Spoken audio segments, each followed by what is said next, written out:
La cover de L'Homme Pâle, où il est habillé en femme et il pleure. Pour L'Homme Pâle, elle est très bien. Pour Booba, elle est dégueulasse. On crame la voiture, les pompiers ils viennent. Au début, c'est marrant, tu vois. Ils arrivent, ils me donnent la lance, j'éteins la voiture. Et c'était n'importe quoi. J'ai des vidéos, c'est incroyable. Tu vois.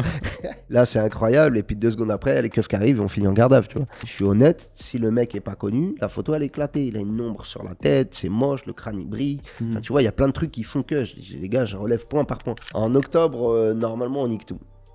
Normalement, t'as dit, si tout va bien, je veux pas m'avancer. Je m'avance rarement. Mais là, en octobre, les gars. Aïe, aïe, aïe, ça promet.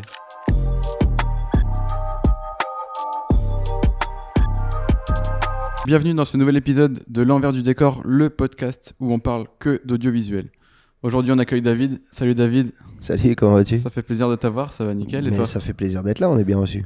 Est-ce que tu peux te présenter ? Qu'est-ce que tu fais dans la vie, David ? Je m'appelle David Delaplace, je suis photographe, directeur artistique, beaucoup de choses. Mais principalement, à l'heure actuelle, je fais des pochettes d'albums pour les artistes de rap français. Est-ce que tu as des petits noms à citer ? Dernièrement, j'ai sorti Niro, Rémi, j'ai fait... Putain, c'est super dur de citer qui t'as fait quand t'as pas tout devant les yeux. Mais du je me souviens Kaina, de Fianso, Jazzy Bass, Big Daddy, Seth Jones aussi. Joker, Seth Jones, pas mal de monde normalement, c'est cool. Ouais. Seth Gecko, je sais pas. La liste est longue, j'ai du mal à me souvenir de tout. Carrément. De toute façon, t'as juste à passer un petit coup sur ton Insta, tu vois. Ouais, normalement, en passant dessus, on aperçoit rapidement qu'il y a 2-3 noms sympas. Nickel. Et du coup, ça fait combien de temps que tu fais ça maintenant ? En vrai, j'ai commencé la photo en, on va dire, 2012, donc il y a 11 ans. J'ai commencé par un bouquin, un reportage photo sur l'histoire du rap, et j'ai commencé à faire réellement des pochettes d'albums en 2017-2018. Ok. Donc justement avec Jazzy, Joker. Okay. Et là, c'est vraiment là où ça a commencé à démarrer le jeu, tu vois. On a commencé la partie. Le game. À partir de ce moment-là, on a commencé la partie.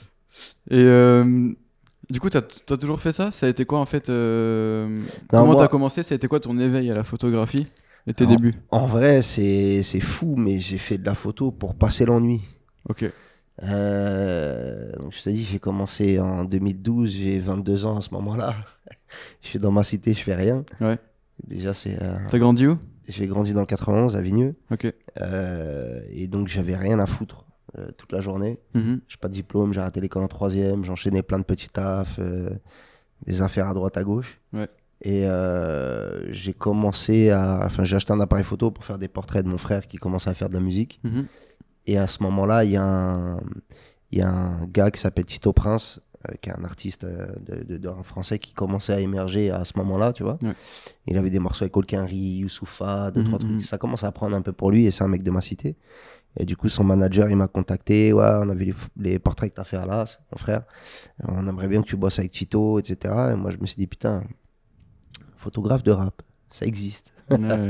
Tu vois. Et donc, je vais sur Internet, je commence à regarder des offs, je vois des artistes qui sont déjà présents, tu vois, pas mal de choses. Donc, je me dis, ça peut être intéressant. Ok. Et du coup, là, on attaque.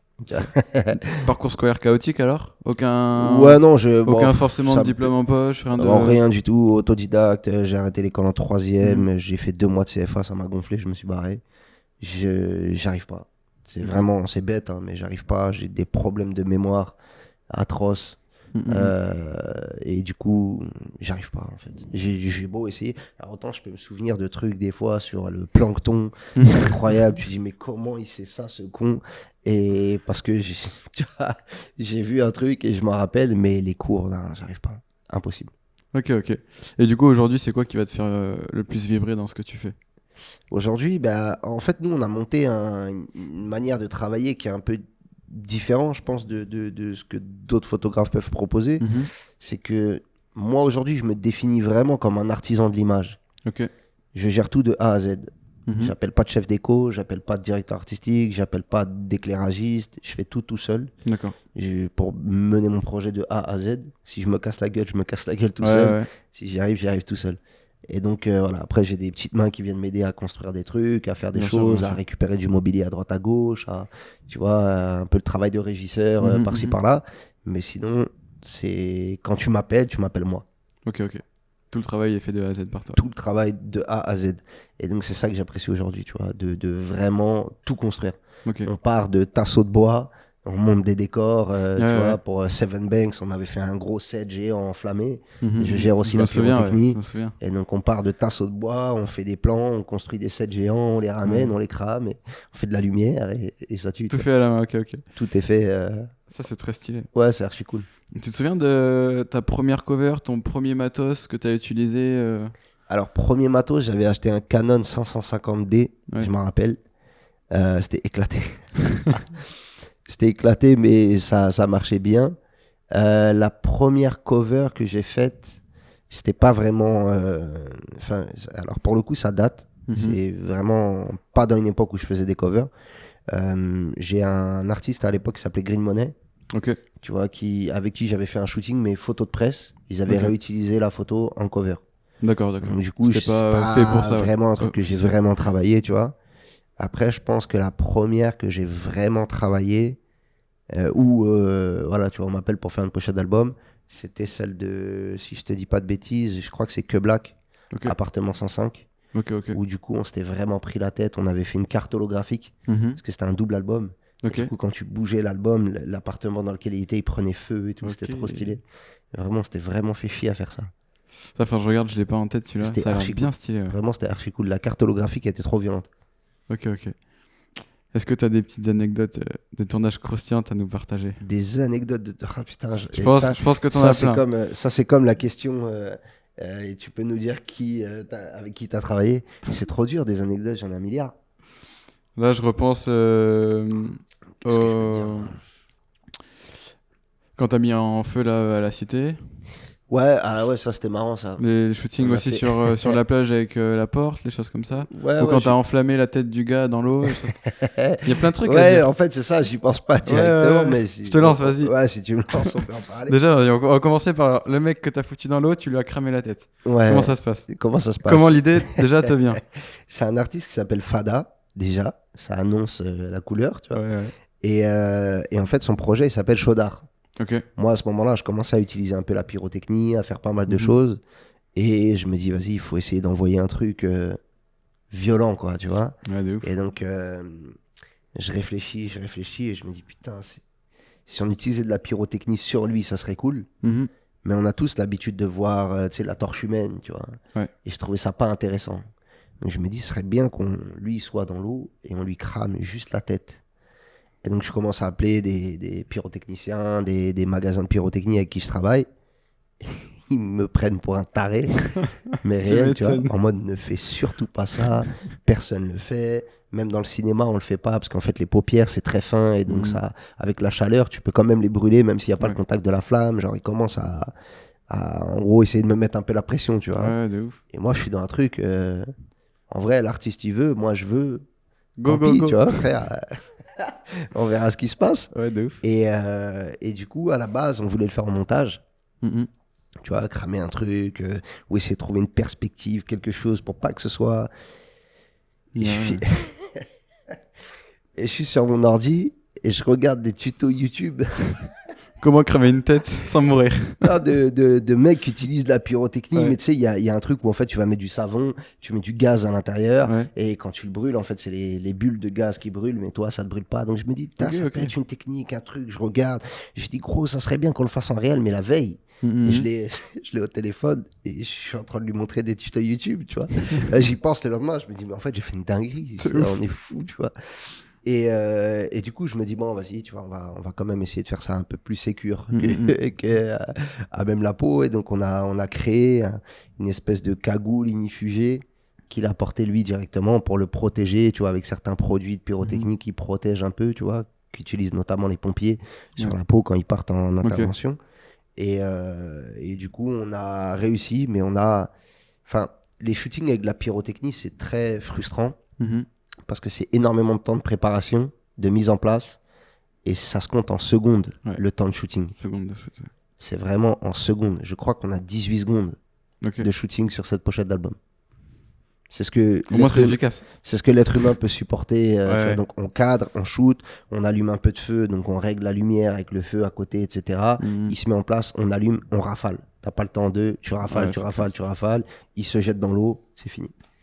Et là, tu croises les doigts, j'espère que je l'ai, et on l'a eu, et elle a eu elle a eu un écho incroyable, tu vois. À ce moment-là, il y avait, je sais plus, il y avait quoi, genre, la forêt amazonienne qui brûle ou un truc comme ça. Et Hugo Décrypte, il avait utilisé cette photo-là pour parler de ça. C'était devenu un mème sur Insta, sur TikTok, sur Twitter. Donc ouais, c'était archi lourd. Franchement, ça avait bien pris ce truc-là. Et c'était cool parce que je travaille avec énormément d'artistes connus pour tout, des portraits ou des covers, tu vois. Je pense que le quota d'artistes que j'ai pu faire est assez cool. Et du coup, tu as toujours un truc où, quand tu balances des gens qui sont moins connus, la foule d'Instagram, les gens qui me suivent, ils sont peut-être moins réceptifs. Tu vois, parce que tu as un phénomène un peu de suiveur, sans être péjoratif, tu vois, où je vais balancer une photo de Nekfeu qui est mal cadrée, on va mettre plein de likes, et je vais balancer une photo d'un artiste indé incroyable, comme il n'est pas connu, ça attire un peu moins les gens, tu vois. Et là, sur celle-là, ça n'a pas été le cas du tout. Sur celle-là, les gens connus, pas connus, rien à foutre. Trop bien. Ouais, c'est l'une de mes covers qui a le mieux marché. Ça, c'était incroyable. C'est une cover que tu m'as envoyée d'ailleurs, avec le biais d'Insta où tu envoyé des tirages gratuits. Et j'avais chopé du coup celle-là. Cool. Et je l'ai en tirage, ce petit format. Incroyable. Ouais, moi je kiffe cette cover. Je kiffe. Je pense que t'enlèves juste le logo Advisory Parental qu'il y a dessus. Et c'est un tableau en fait.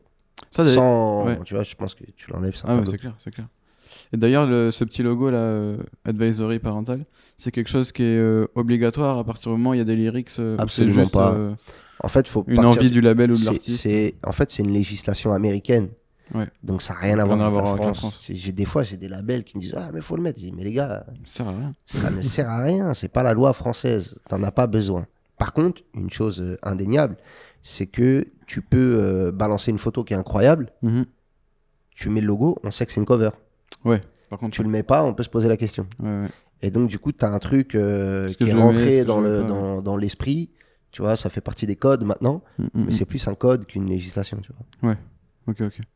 Mais ça, sur certains trucs, ça fonctionne bien, parce que des fois, tu peux faire des photos qui sont hyper cool, c'est des belles covers, mais ça reste une photo, tu vois, où il n'y a pas de typo. Moi, je fais énormément de covers sans typo, et du coup, tu peux pas savoir si c'est une pochette d'album ou pas.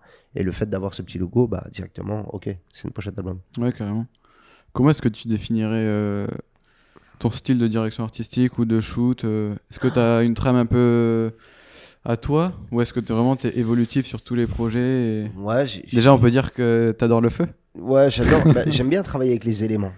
Tu vois, le feu, l'eau, j'aime beaucoup. Le sable, dernièrement, on a fait pas mal de trucs dans du sable. J'aime bien. En fait, moi, j'aime bien utiliser des choses qu'on va construire et les ramener dans des milieux naturels, tu vois. Après, c'est aussi un truc par défaut, c'est que de base, les gens, enfin, quand tu commences, les gens ne t'accordent pas des budgets de t'es installé, tu vois. Et donc, du coup, bah, faut construire avec et essayer de faire en sorte. Donc, je me suis souvent dirigé vers des décors naturels qui me coûtent rien. Et on va les pimper, on va ramener, je sais pas, une cabine téléphonique en haut de la montagne, on va prendre une voiture, on va la jeter dans l'eau, on va prendre, tu vois, créer un décor dans l'eau, plein de choses comme ça, qui vont avoir un effet un peu waouh au moment de la cover, mais qui, pour le coup, t'ont pas coûté aussi cher que si t'avais dû louer un studio de cinéma, machin, etc. Donc, à la base, c'était vraiment, on va dire, pas fait exprès, quoi, quelque chose d'économique. Et plus le temps passe, et plus j'aime bien ce style, tu vois.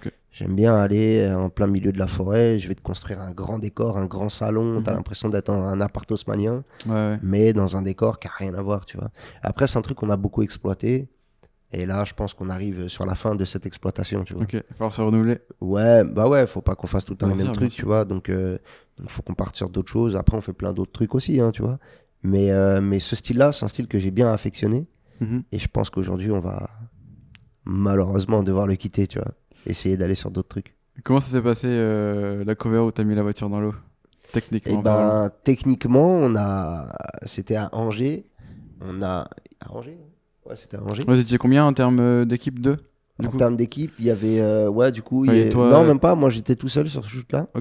Et eux avaient géré la prod directement, parce que c'était sur Angers. C'était un peu technique pour moi d'essayer de trouver des voitures, le spot, etc. Et donc, ils ont trouvé... en fait, c'était un axe où tu rentres les bateaux, normalement. Et puis, au lieu de mettre un bateau, on a mis une Clio 2, un coup de première, et dans la flotte, tu vois. C'est vrai qu'on remarque même pas au final dans le décor là. Ouais, c'est ça. On a acheté une vieille pouille qui était plus trop exploitable, mais qui démarrait encore, tu vois. Et on l'a jeté dans l'eau, on a fait le shooting, on l'a ressorti de l'eau. J'ai tous les écolos qui ont commencé à m'envoyer des messages, vous polluez, etc. Ça va, on l'a ressorti de l'eau, tout s'est bien passé. Ne vous en faites pas. Et puis voilà, tu vois. Mais ouais, non, c'était archi cool. C'était archi cool. Pareil, c'est un artiste qui m'a appelé, je crois que son projet s'appelle Sortie de route ou quelque chose comme ça, je sais plus exactement. Okay. Et à la base, on voulait faire une scène d'un accident.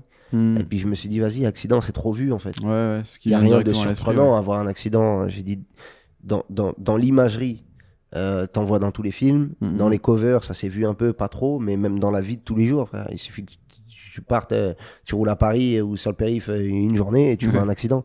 Donc t'as rien de surprenant à voir ça. Et j'ai réfléchi, j'ai commencé à regarder des choses à droite à gauche. Et je me suis dit, putain, si on jetait une bagnole dans l'eau, là, il y aura un truc en plus, tu vois. Ouais. Là, en fait, soit on fait un accident et on fait un gros plateau de ciné, mais du coup, on était hors budget, tu vois, avec vraiment de la fumée, de la lumière, on fait un truc cinéma Hollywood, et là, du coup, ça devient impressionnant parce que la scène est incroyable. Elle dit, soit, vu que le budget n'était pas incroyable non plus, on jette une voiture dans l'eau et ça va fonctionner tout seul. Okay. Et ça a fonctionné tout seul aussi, du coup. Ouais, carrément. Ouais, non, ça a vraiment bien marché. Tu parlais des décors outdoor. Tu fais un peu aussi de studio, notamment sur, on a tous en tête celle de Jazzy Bass, de Joker. Ouais, ça se passe où? T'as ton studio Non, bah alors Joker, j'aurais bien aimé avoir un studio aussi grand que ça. C'est un studio de 2000 m², je crois. Ok. Donc non, mais j'aurais bien aimé que ça appartienne. Tu m'étonnes. Mais non, c'est un studio de cinéma où on a fait Joke Travolta. Ouais. Et la réédition, c'était La Fièvre, si je dis pas de bêtises. Ouais, c'est ça. Et donc là, ouais, c'est vraiment un plateau qui est habitué à faire de la cover, du cinoche, etc. C'est juste que voilà, c'est des budgets plutôt conséquents, donc tu peux te permettre de le prendre, tu vois. Je crois que tu es sur un 2-3 balles la journée, la demi-journée. Donc ça chiffre un peu, tu vois. Et donc là, pour ce projet-là, ça allait très bien, on l'a fait. Jazzy, c'est un studio que j'avais avant dans le 18e, où on avait construit le décor en intérieur. Et sur l'extérieur, nous, on avait une vitre, donc on avait réussi à concevoir le truc comme si lui regardait un appartement, alors qu'en fait, le derrière, c'est dans la rue. Enfin, tu vois, t'as tout un truc un peu... On a réussi à exploiter l'espace. Et après, aujourd'hui, on a ouvert un studio à Boissy, à côté de Créteil, tu vois. Boissy-Saint-Léger. 94, ouais. On a ouvert un studio là-bas et on a fait Rémi, là, dernièrement, là-bas aussi. Ouais. Et du coup, ouais, je sais pas ce que j'affectionne le plus. Comme je te dis, j'aime beaucoup créer des décors un peu, faire des trucs un peu presque surréalistes, tu vois. Aller dans des tableaux un peu... tu sais pas vraiment ce qui se passe. L'image, elle est surprenante quand tu la vois. Et après, d'un autre côté, la simplicité du studio, c'est ça. une lumière, et ça y est, c'est réglé. Et j'adore ça, tu vois. Ouais, de toute façon, on retrouve, je pense, toujours ce côté épuré, élégant, impactant dans tes covers. C'est ce que j'essaye de faire. Après, c'est compliqué parce qu'on a plein de notions que les gens ne calculent pas. Parce que les gens ne sont pas là pour calculer les notions, tu vois. Aujourd'hui, tu vas regarder un film d'Hollywood et tu vas regarder un film français. Tu vas dire, les films français, c'est pourri. L'autre, il a mis 62 millions et nous, on en a mis 1. Donc, forcément, c'est pas la même chose. Tu vois. C'est clair. Et encore, quand je dis 62 millions, ça serait un petit film à Hollywood. Dans les covers, c'est à peu près pareil, tu vois, entre les budgets et du coup ce que tu peux faire, il y a souvent un écart. De toute façon, tu sais exactement de quoi je parle. Toujours. Mais ça, le public le ressent pas. Non, et donc, il le sait pas non plus. Et donc, tu peux vite, des fois, arriver à faire des covers où toi, nous, ça nous est arrivé plusieurs fois cette année, où tu dis, putain, c'est un peu dommage parce que si on avait eu plus de budget, mais le public, il va pas calculer ça. Ouais. Donc, démerde-toi. Pour que ça marche sans te dire si on avait eu plus de budget, tu vois. Ouais, c'est clair. Et donc là aujourd'hui, la réflexion, c'est vraiment ça. On a refusé pas mal de projets cette année pour justement essayer de rester dans une direction artistique, une image qui me plaît, sans entacher mon nom. Tu vois, ça va vite dans le milieu. Tu fais une cover qui est éclatée. Ouais, bien sûr. Les gens vont dire, c'est ça, David, ça a changé. Ouais, tu vois. Donc on essaye de garder pas un standing, mais presque, tu vois, quelque chose d'assez élevé en termes d'image. Et pour y arriver, bah, forcément, tu as une notion de budget, une notion d'idée, de temps. Ouais. Tu vois, c'est un tout, en fait. Des fois, avec pas beaucoup de budget, on peut faire des trucs incroyables, mais il faut avoir le temps d'y réfléchir, le temps de mettre à bien tu vois, ton esprit et tes équipes, des techniques où on va pouvoir récupérer du matos, des trucs à droite à gauche qui font que quand t'as pas le temps, t'as très peu de budget et que t'as une idée qui est pas ouf ou tu sais un peu bancale, ouais on verra, bah là à partir de ce moment-là je suis plus là, tu vois. Ok. À ce moment-là ça sert plus à rien de parler. Il faut que la trame soit en tête directe dès le début. En fait moi et tu vois je travaille avec beaucoup d'artistes indépendants, on cite des gens depuis tout à l'heure, mais le mec qu'on a mis la voiture dans l'eau, il a 2000 abonnés sur Insta, hein, tu vois, et encore si je te dis 2000, ça se trouve que je gonfle le truc, tu vois, donc c'est vraiment des gens qui me contactent des fois, je réponds à toutes les personnes qui me contactent, peu importe qui ce soit, parce que je vais me donner de l'intérêt aux gens quand on m'en donne, tu vois, suivant comment ils arrivent, tu vois. Ouais, les mecs qui disent pas bonjour. Hein. Ouais, en général, c'est combien la cover? Ouais, frérot, c'est combien? On répond pas à ça. Allez hop, ça dégage. C'est exactement ça. Le message est supprimé automatiquement que bonjour David, ça va, tranquille, il n'y a même pas besoin d'eux, mais juste déjà bonjour ou salut. Ouais, c'est clair. Bonjour, on n'est pas obligé, tu vois, salut, c'est bien déjà. C'est clair. Mais et donc voilà, tu vois, on essaye de. Je sais même plus, on en était où. Je te disais, je sais même plus ce que je te disais juste avant. Que tu t'élargissais. Ouais, voilà, on travaille avec pas mal de. On travaille, justement, c'est ça que j'allais dire. On travaille avec pas mal d'artistes indés. Et en fait, tous ces artistes indépendants-là, on leur demande juste d'avoir le temps d'organiser les trucs. Okay. Un gros rappeur, il m'appelle en dernière minute. Je sais qu'il va pouvoir mettre un budget qui va pouvoir pallier au manque d'idées ou quoi. Tu vois, des fois, tu peux être dans des idées qui sont assez classiques. Tu mets une grosse ligne en lumière, une grosse ligne en stylisme. Tu vois, et tu peux arriver à faire quelque chose de cohérent qui sera pas le plus incroyable mais qui va faire le taf. Quand tu taffes avec un artiste indé, s'il t'appelle du jour au lendemain, que tu peux pas mettre une grosse ligne en lumière, en stylisme, en ci, en ça, c'est compliqué. Il faut composer avec trop de trucs et comme je t'ai dit, je tiens à garder une imagerie à l'image de ce que j'aime faire, donc c'est compliqué de réagir comme ça, mais en vrai, dès qu'on a des artistes qui sont assez ouverts et qui nous laissent le temps, tu vois, celui qu'on a cramé sa tête, pareil, artiste indépendant, enfin, tu vois, on arrive à trouver des idées un peu cons. La porte que tu citais dans le désert, qu'on a cramé, c'est des projets qui n'ont pas coûté énormément en termes de prod. C'est ce qui ressort aussi. Qui, visuellement, sont super forts, tu vois. T'as des projets où c'est le... Est-ce que t'auras des projets à nous citer ou sur lesquels t'as le plus kiffé bosser? Ou le rendu, t'es un des plus contents, si on devait sortir En fait, c'est dur parce que moi, je suis un éternel insatisfait. Ok. Je te jure qu'à chaque fois que je rentre chez moi, ma femme, elle me demande, alors, c'était bien? Je dis, je sais pas.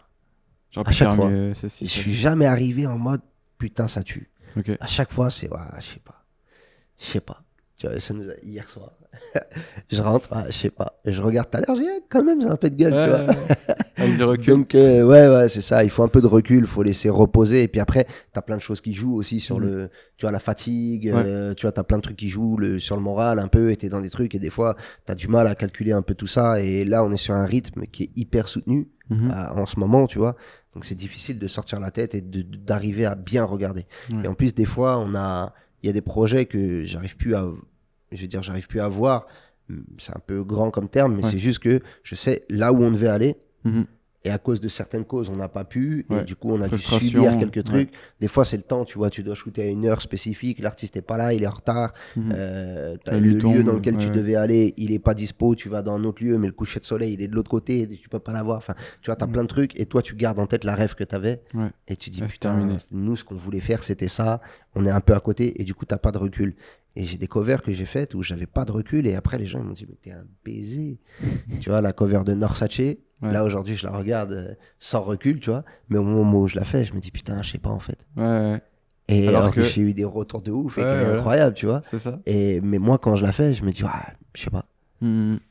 À ce moment-là, je me dis, je sais pas. Et après, je retravaille quelques trucs, un peu de contraste, un peu de lumière, Photoshop, un peu de magie. Et après, je me dis, peut-être c'est bien. J'envoie 2-3 potos et ils regardent. On pense quoi? T'es un ouf, si, ça. J'envoie aux artistes et puis après le public, tu vois. Ouais, bien sûr. Quand je le balance, et là, tu dis, en fait, ça va, c'est bien. Du coup, là où tu as eu le meilleur retour sur la cover, ça a été celle où tu as cramé la tête du gars? Ouais, celle-là, en fait. Au niveau du public, je te parle. J'hésite. Avec laquelle? C'est pas forcément j'ai eu le meilleur retour, mais c'est par rapport à la notoriété de l'artiste. Je trouve que les retours étaient totalement démesurés. Tu vois ce que je veux dire? Parce que c'est un artiste qui, à l'époque, je crois, il a 15 000 sur Insta. C'est petit, tu vois. Ses clips ne sont pas énormément vus. Il est en développement, tu vois. Donc, ce qu'il fait, c'est très bon. Hein. On n'est pas... mais à ce moment-là, c'est pas... C'est pas comme quand je fais un Fianso, un Niro, tu vois ce que je veux dire, il n'y a pas la même attente. Et donc forcément, demain, justement, tu vois, Niro, sur la dernière Taulier, on a eu des très bons retours. Sur Taulier et Rolia, la version D2C, on a eu des énormes retours. Mais en même temps, je m'y attends un peu. Ouais. C'est Niro. Et on a fait quelque chose de très beau. Donc forcément, j'ai plus de public qui vont venir parce que l'artiste est plus connu. Tu vois ce que je veux dire? Donc des fois, un Orsace, j'ai eu des retours incroyables sur la cover. On m'en parle très souvent. Et pour le coup, même s'il est connu, c'est pas non plus le cap d'un, tu vois. C'est pas un hyper big artiste, même s'il y a une grosse attente et que ce qu'il fait, c'est archi lourd. Il y a un très gros public et voilà. Mais c'est pas forcément le public que moi j'ai déjà de base. Et j'ai eu de très bons retours. Donc là c'était cool. Et après, sinon, dernièrement, Rémi aussi. Ouais. Et Rémi, je m'y attendais pas trop parce qu'on a fait une cover qui était assez simple, tu vois. Ouais. Vraiment juste basé avec la couleur, la tête à moitié dans l'eau. Tu vois, c'était vraiment un truc. Pour moi, c'est je vais dire du b.a.-ba, tu vois. Ouais. On met une belle lumière, une découpe, 2-3 trucs, on fait une photo. Et j'ai eu des retours qui étaient vraiment bons, quoi. Donc, en vrai, ça dépend des projets. Et du coup, au niveau de tout ce qui va être lumière, placement et tout, t'as commencé tout seul, t'as pris un autodidacte. T'as jamais pris de chef-op sur tes shootings? C'est très très rare que je prenne un chef-op. Ok. En général, ça m'est arrivé 2-3 fois sur Joker. J'ai pris un chef-op. Sur Seven Banks, la version où on crame. Parce qu'en fait, je connais un gars qui possède tout son matos. Et ça me coûte aussi cher de le ramener lui que d'aller louer tout le matos. Ok. En fait, c'est pas vraiment un truc, c'est moi qui lui dis où installer la lumière, je l'installe même, non, plus chaud, plus froid, ça veut dire que je reste à la direction du truc. Mais c'est juste que je vais payer un gars, il me ramène tout le matériel, il se déplace, j'ai pas de camion à payer, j'ai pas de... Tu vois ce que je veux dire? C'est maxi bénéf. Donc c'est plus pour ces conditions-là, dès que le budget le permet, je peux l'appeler. Il y en a d'autres, hein, tu vois, mais je peux l'appeler, on fait un truc cool. Et au moins, je sais que moi, j'ai pas à me faire chier à aller chez tous les loueurs de Paname, récupérer du matos, louer un camion, devoir faire les retours et tout. C'est trop compliqué. Là, il vient avec tout et c'est réglé. Terminé. Et la connexion, ou même le feat avec les artistes, ça se passe bien tout ça? Ça dépend. En vrai, ça dépend. C'est un truc qui est super compliqué. Après, ça dépend de chacun aussi, mais... Ouais, en fait, ça dépend. Est-ce que tu as quelques anecdotes, des trucs à nous raconter là-dessus? Moi, en fait, je m'entends archi bien un peu avec tous les artistes avec qui je bosse. Non pas parce qu'il faut que je m'entende avec eux, mais parce qu'en général, les artistes, j'aime pas trop. Je travaille pas avec eux, tu vois. Sûr, Donc, en général, je m'entends plutôt bien avec les artistes avec qui je bosse. Et en fait, tous n'ont pas le même intérêt pour l'image. Il y a des gens qui s'en foutent un peu. Et donc, ils y accordent moins d'intérêt. Il y a des gens qui vont être plus pointus, qui vont accorder énormément d'intérêt. Et du coup, là, tu as des meilleurs échanges, tu vois. Genre, Jazzy, à l'époque où on l'a fait, ça date un peu, mais c'était un vrai échange. Je pense que c'est le meilleur échange que j'ai eu avec un artiste pour un projet. Parce qu'on se voit, on ride dans Paname toute la night, on va, tu vois ce que je veux dire, ça prend un vrai moment ensemble avant. On prend un vrai moment, on écoute l'album en boucle, on discute, on fait un truc. Et c'est cool, tu vois. Après, il y a des artistes avec qui on prend quand même un peu le temps de discuter. L'artiste notamment, je fais la prochaine.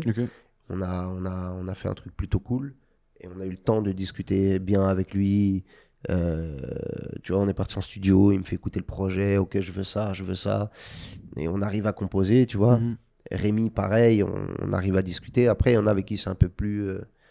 Il y en a qui s'en battent un peu les couilles, tu vois. J'ai déjà des gens, ils m'ont dit que la cover soit belle ou moche, on vendra pas plus.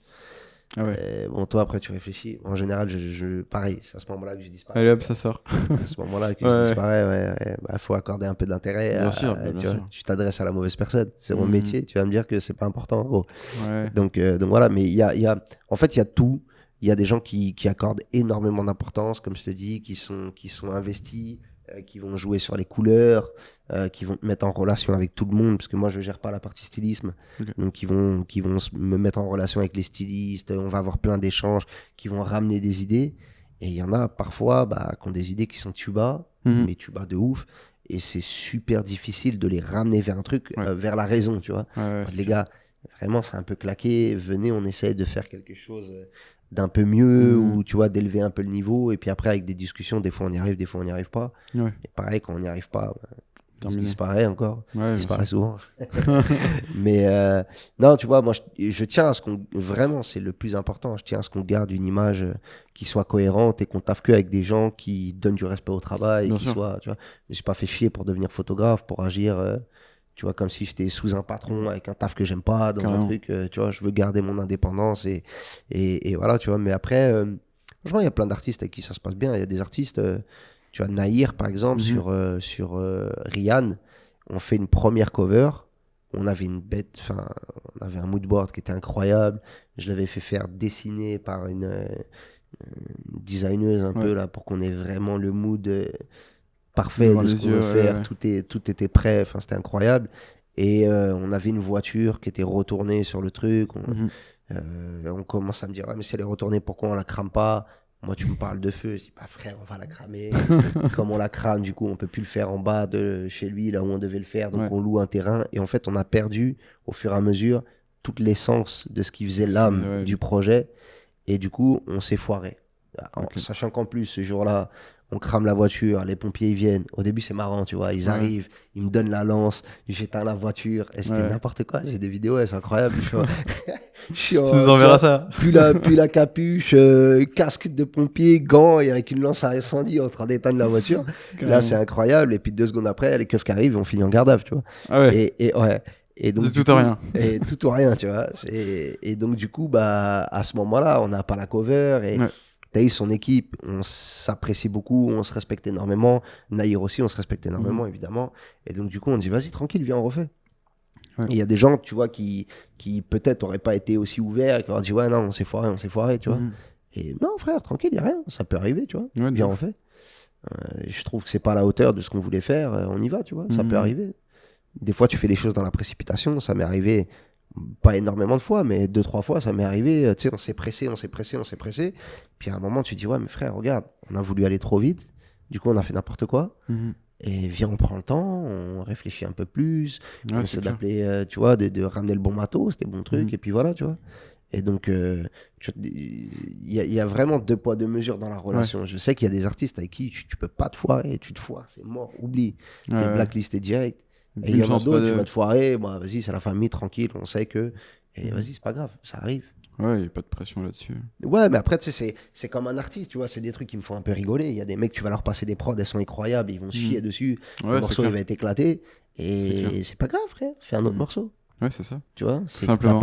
Tu vois ce que je veux dire? T'as pas eu le moment, en fait. On est dans de la création. Évidemment, je me compare pas avec des artistes ou machin, tu vois, je suis pas encore dans ce truc-là. Je fais mon taf et j'essaie de faire au mieux, tu vois. Mais ouais, je pense qu'il faut décomplexer un peu ce truc-là. Je pense qu'il y a beaucoup de gens qui n'osent pas dire, tu vois, ils sont foirés sur plein de projets. Plein. Attention. Attention. Parce qu'il y en a, il doit y avoir peut-être 3 covers que j'ai dû retaper. Ok. Tu vois, Rémi, la dernière, on l'a retapé. Ok. Celle qui est sortie Ouais, celle qui est sortie, on l'a retapé. Avant, on avait fait un truc inspiré d'un tableau de Magritte, qui était incroyable, une ref. Vraiment, le jour où je la place, celle-là, c'est magnifique. Mais du coup, son quartier s'y prêtait pas, en fait. Ok. On a voulu shooter à Aubert, et Aubert, ça s'y prêtait pas. C'est trop haut, pas assez dégagé. Les angles étaient trop... Enfin, ça s'y prêtait pas. On a regardé le résultat. On a dit, mais là, les gars, c'est pas possible, ça va pas. Venez, on fait autre chose. Je refais un moodboard, on recouche. 2 jours après, on reshoot et on sort celle-là. Et ça cartonne, tu vois. Et donc, c'est pas... Vraiment, ouais, ça dépend de la relation avec des artistes. Il y a des fois, tu peux t'amuser. Il y a des fois, un peu moins. On essaie de faire avec, tu vois. Carrément. Et du coup... Aujourd'hui, qui c'est qui t'appelle? Ça va être plutôt les labels, les maisons, les artistes directement? En vrai, il y a de tout. Hein. Vraiment, il y a de tout. Qui c'est qui donne le budget au final? Ceux qui sont signés, ça va être les labels et les maisons. Sinon, ça va être l'artiste indépendant qui... En fait, la plupart du temps, quand c'est des artistes indés, c'est eux qui gèrent, tu vois. Des fois, ils sont avec des petits contrats, avec des petits labels indés, etc. Donc là, c'est le label, mais ça reste un petit écosystème. Un public, un petit écosystème et public, relation proche, quoi. Ouais, accessible. Souvent, la maison de 10, c'est son frère, sa mère qui la tient, son pote du quartier, ou ainsi à ça. Donc là, c'est vraiment... Après, quand c'est des maisons de disques, il y a beaucoup de maisons de disques avec qui on travaille énormément. Sony, je fais énormément de projets pour eux. Epic ou Sony, vraiment? Sony, ouais. Après, tous les labels de chez Sony. Tous les labels de chez Sony. Et du coup, soit ça va être les artistes qui m'imposent, soit ça va être les chefs de projet avec qui on a eu des bonnes relations, soit dernièrement, c'est un des directeurs d'une des maisons de disques qui va m'appeler, qui va me dire ouais, sur ce coup-là. Quand c'est des gros projets, en fait, ça dépend. En fait, plus le projet est gros, plus c'est la personne au-dessus qui t'appelle, tu vois ce que je veux dire, pour bien te mettre le niveau de hop là, qui te met dans la boucle, tu vois. Non, enfin pas exactement, mais en tout cas quand c'est appelé par un label, parce que des fois c'est des artistes et c'est très gros, tu vois, mais quand c'est un label, en général, chef de projet, DA, un peu tout le monde, tu vois. Et avec le temps, il y a des maisons de disques avec qui je bosse beaucoup plus que d'autres. Il y en a avec pas trop, mais du coup, tu sais, il y a des projets où des fois, t'as un manager qui manage plusieurs artistes, donc il va te rappeler sur un autre, ou le producteur, il connaît aussi l'autre gars, ou sur le shooting, ils ont invité du monde et ils se rendent compte que c'est lourd et machin, tu vois. Sur Bram Cito, dernièrement, on s'est régalé. On avait fait une cover incroyable. Il y avait d'autres mondes et là ils m'ont rappelé pour un autre artiste dans un autre label, mais donc du coup tu vois c'est les mêmes relations on va dire, tu vois. Ok. Et du coup aujourd'hui quel va être le processus créatif de David quand tu reçois un brief? Qu'est-ce que ça va être les premières étapes pour toi d'inspiration, de mise en page sur un dossier après jusqu'au shooting, c'est hyper compliqué parce qu'il n'y a pas de recette, ça dépend de plein de trucs. Je parlais de ça hier justement avec un artiste qu'on a shooté. C'est qu'en fait, ça va dépendre du projet. Moi, je vais demander déjà des informations sur le projet, le titre, et surtout des informations même sur la direction artistique du projet. Est-ce que c'est un projet, alors, ce qui se fait de plus en plus rare, mais qui va être une histoire de A à Z? Et là, dans ce cas-là, il faudrait que j'écoute le projet entièrement pour pouvoir cibler. Est-ce que c'est un projet qui part un peu dans tous les sens? Si c'est un projet qui part un peu dans tous les sens, faites-moi écouter qu'un seul titre, parce que ça va être compliqué sinon. Carrément. Parce qu'il y a des fois, on m'a fait écouter des albums où sur un titre, le mec, il est pauvre, il est en chien, et sur l'autre titre, il roule en féfé, il est blindé. Tu vois. Donc, frère, comment tu veux qu'on arrive à il faut doser. Comment on peut avoir une DA globale sur ce truc-là? Donc, j'ai rien, tu vois, c'est de la musique, c'est de l'ego trip, on y va, pas de souci. Mais je pense que ça reste compliqué à trouver une DA pour un projet quand le projet, il part dans plein de directions différentes, tu vois. Donc, souvent, je vais demander soit le titre éponyme, soit machin, soit sinon, je vais demander des intentions en fait, ce qu'on veut faire ressentir à travers cette image, et aussi j'essaie de me renseigner sur ce que l'artiste apprécie en termes d'image, film, tu vois, série, cover qu'il a apprécié, plein de choses pour voir à peu près où il se situe, est-ce qu'on part sur des trucs qui sont plutôt sur ses références, parce que quand je fais des covers j'essaie de tabler dans l'univers du gars quand même, tu vois, toujours. Et du coup si moi je suis dans un truc qui est à l'opposé, tu vois, moi je dis, mon exemple c'est toujours le même, la cover de L'Homme Pâle, où il est habillé en femme et il pleure, pour L'Homme Pâle elle est très bien, pour Booba elle est dégueulasse, tu vois ce que je veux dire. Donc et pourtant la cover est très bien, c'est clair. mais suivant l'artiste ça passe ou pas du tout, et donc c'est super important aujourd'hui d'essayer de capter un peu le mood et l'intention de l'artiste. Donc quand c'est des artistes que je connais ou que tout le monde connaît, quand un fianço il m'appelle, c'est pas la première fois qu'on travaille ensemble, je fais quasiment toutes ces covers de singles, vas-y c'est bon, c'est réglé, tu vois, c'est pas un problème, j'ai pas besoin de savoir, pas besoin d'avoir énormément d'informations, on va y arriver, tu vois. Les process sont fluides, c'est exactement ça. Après quand c'est des artistes que je connais pas trop ou du développement, bah là il va falloir aller tirer un peu plus, tu vois, creuser, on crée des groupes WhatsApp, on échange énormément, on essaie d'avoir plein d'infos, et après moi j'envoie du moodboard à toute patate et j'essaie de demander souvent, alors c'est difficile, mais j'essaie de quand on cible pas dans le bon endroit, tu vois, quand on tape juste à côté de la cible, c'est essayer de savoir pourquoi ça leur correspond pas. Je pense que c'est une étape hyper importante, parce qu'il y a beaucoup de gens, tu vas leur montrer un truc, ils vont dire non, mais pourquoi? Parce que si tu dis juste non, frère, je peux t'envoyer 2000 moodboards, tu vas me dire non. Si tu me dis pourquoi t'aimes pas ça, on peut se diriger vers ce que tu préfères. Carrément. Et donc, de fil en aiguille, on arrive plutôt à trouver des trucs, quoi. Ok. Donc aujourd'hui, maintenant, t'as tes studios à Boissy. Exactement. T'as ton matos. Tu utilises quoi comme matos? Parle-nous un petit peu de du coup, on vient de signer un partenariat avec Profoto. Ok. Donc maintenant, on va... Bonne nouvelle, ça. Ouais, très bonne nouvelle. Donc maintenant, on va être en Profoto partout à l'image, tu vois, c'est plutôt cool. Le matos, c'est vraiment cool, en vrai. Pour être honnête, on n'était pas chez eux depuis un moment parce que je l'utilisais en studio quand je loue des studios, parce qu'ils sont partout.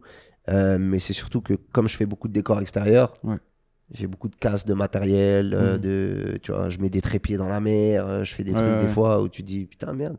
Et du coup, quand tu mets un flash à 2500 balles en plein milieu de la mer, c'est un peu compliqué, tu vois. Tu as un petit nœud à la gorge pendant que tu shootes. C'est clair. Et tu as des flashs qui coûtent nettement moins cher, qui font le taf et tu te poses moins de questions. Exactement. Tu te dis bon, s'il tombe, ça va, on l'a rentabilisé, tu vois. C'est clair. Donc c'était vraiment ça. Donc voilà, là, on commence à bosser avec eux. Ils nous ont passé du matos.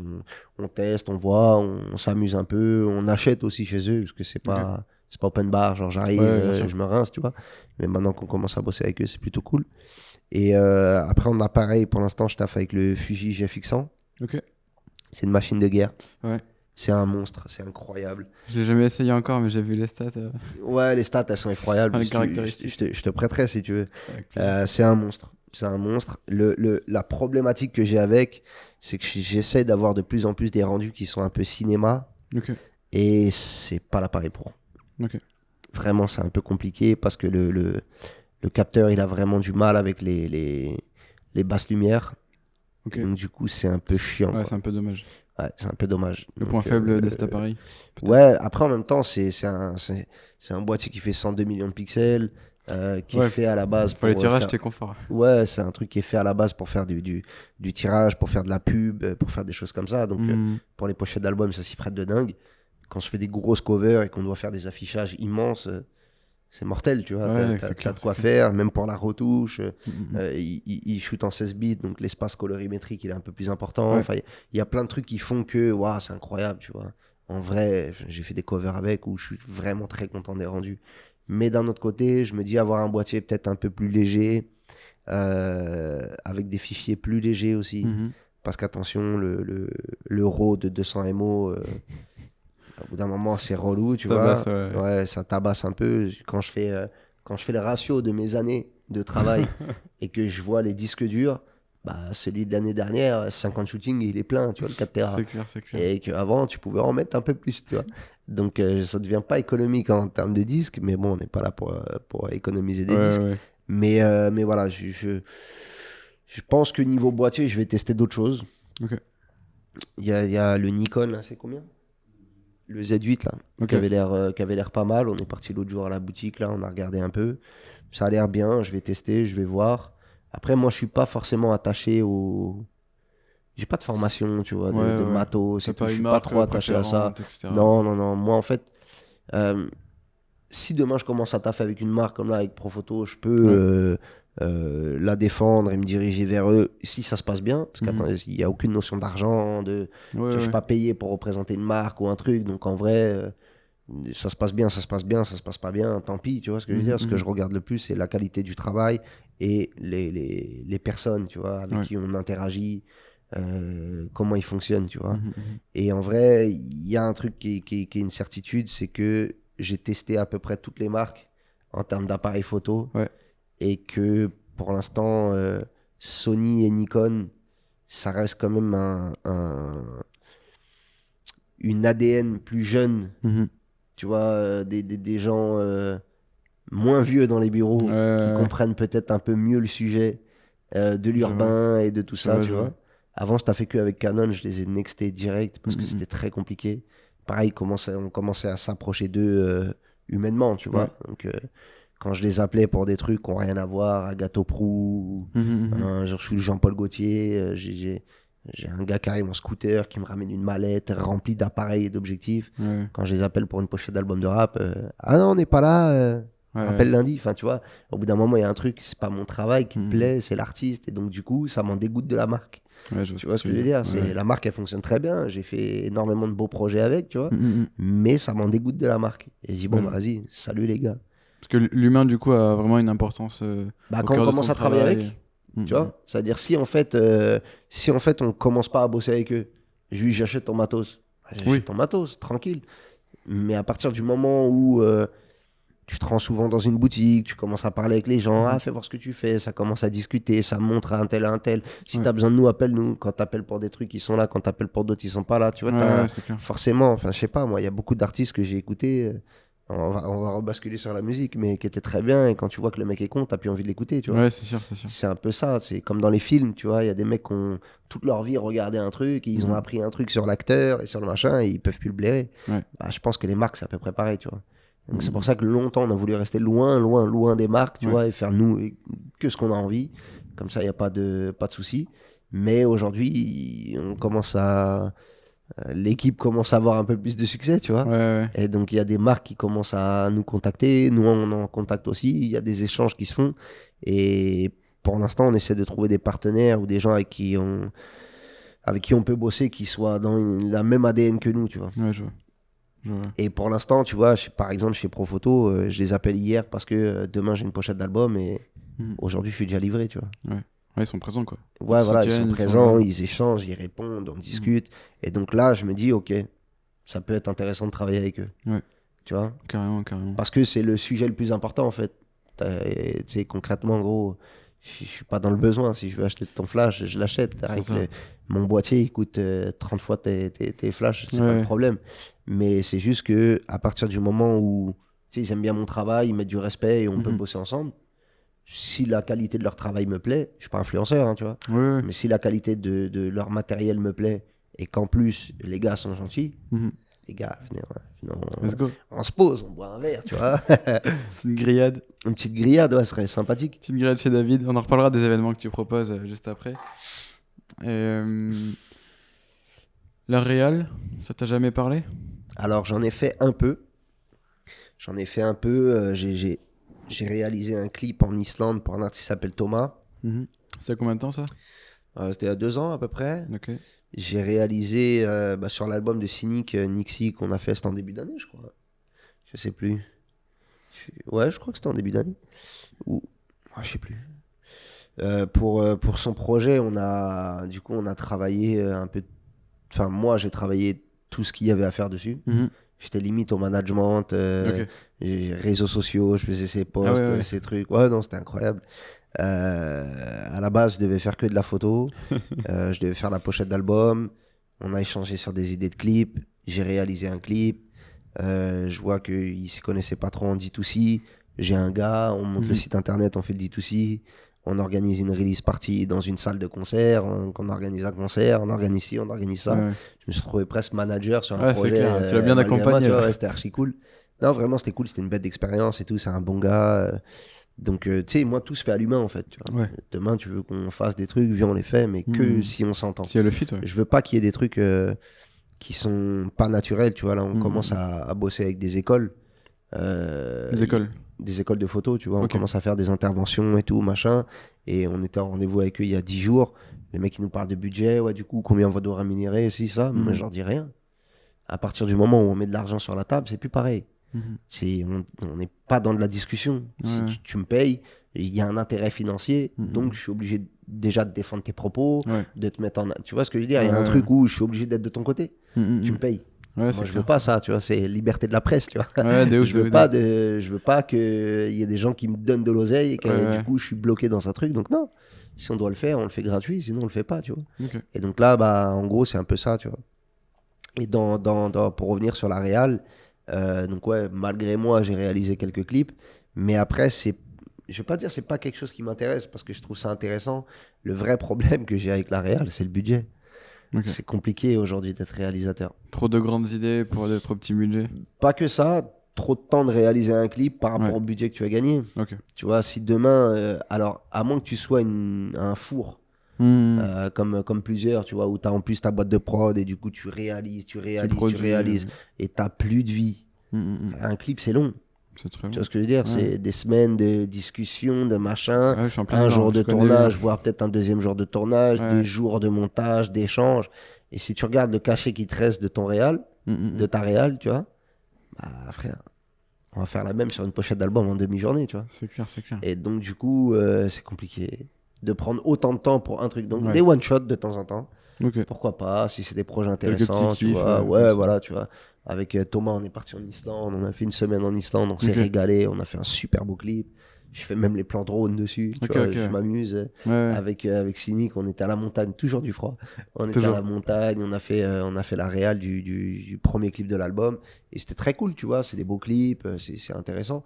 Mais je me sens pas de réaliser juste pour réaliser. Je trouve pas d'intérêt. S'il y avait un gros, enfin, à la limite, si on taffe et il y a un intérêt financier, tu dis, ok, je veux bien gagner de l'argent, je peux arriver à mettre en avant mon art ou ce que je veux créer, tu te dis, ok.